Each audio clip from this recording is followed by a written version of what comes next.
The new chairman John Pullinger said they could have independent discussions with Scottish government officials to bring forward a vote even if the move is opposed by Prime Minister Boris Johnson. Mr. Pullinger said the discussions would take place if Edinburgh wanted something to be done that helps them with their democracy. The vote would be non-binding, but Mr. Pullinger comments could put the independent electoral watchdog on a collision course with London after Mr. Johnson said plans where a second vote was reckless and ruled a referendum out. UK Cabinet Office Minister Michael Gove also said this week that he can't see Boris Johnson agreeing to another vote before the next general election, adding it is reckless to discuss the issue while the country is still recovering from the coronavirus pandemic.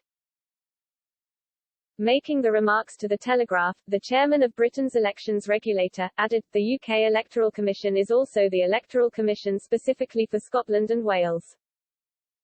We have a direct reporting line to Scotland and Wales. And, as of April this year, we are directly funded by Scotland and Wales too. If the Parliament in Scotland is wanting something to be done that helps them with their democracy, we will have an independent discussion with them about whether it's appropriate for the Commission to support that. When asked if the Commission was ready to facilitate a referendum, he said, yes, we are ready. We have a way of standing up the right teams and the right support structures that would build on what happened last time. Scotland's First Minister Nicola stressed that the Holyrood election in May had given the SNP-led Scottish government a mandate for a second poll. Ms Sturgeon said the Tory argument that the nations of the United Kingdom are equals completely disintegrates if the UK government refuses to allow another vote on independence. Senior party figures have also hinted the Scottish government could bring forward their own Holyrood-mandated vote if Westminster rejected a demand for a Section 30 order. Scottish ministers have already published a draft independence referendum bill to give people in Scotland the right to decide their future once the current health crisis is over.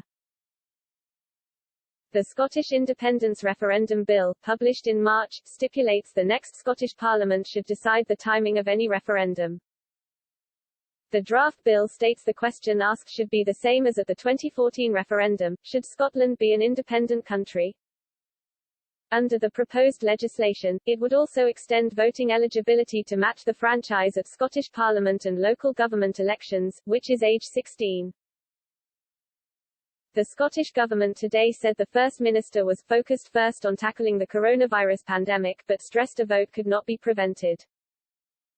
Refusing to be drawn on reference to a non-binding referendum, the source added, the First Minister and her cabinet have made clear the Tories cannot deny the people of Scotland their right to choose their future. But our priorities first and foremost is tackling the coronavirus pandemic. A UK government source said, we have set out our position for a second independence referendum, now is not the time for another divisive vote.